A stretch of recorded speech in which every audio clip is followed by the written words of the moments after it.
Ikaw ba talaga? Hindi ko nakakalimutan na utang ko ang buhay ko sa grupo niyo. Pero kung itinataboy niyo ako, aalis ako.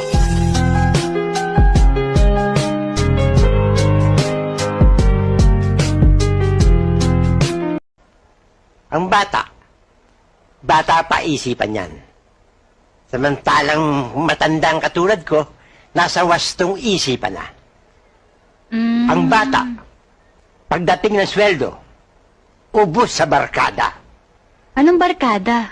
Mamam, Ah, samantalang matandang katulad ko, iintregong buong buo lahat ang sweldo. Solid. Ang bata, palit ng girlfriend. Samantalang matandang katulad ko, faithful, stick to one.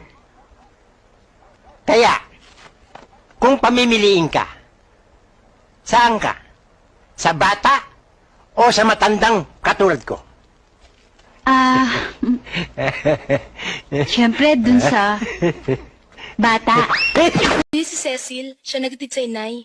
Alam ko, di ba sinabi ko sa'yo, huwag mong bibigyan ng Panginoong nanay? Ayan, nakuha na naman sa bangketa.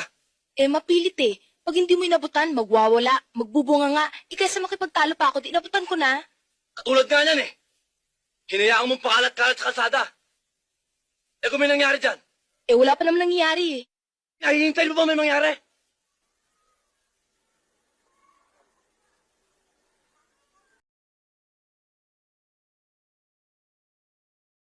Sa susunod, pag humingi sa'yo ng pambili, huwag mo nang bibigyan. Kung mapilit, ikaw na ang pumili. Huwag mo nang hayaan siya pa kumalat dyan. Pakalat-kalat sa kalsada. Tandaan mo yung sinabi ko, ha? Ikaw, salamat, ha?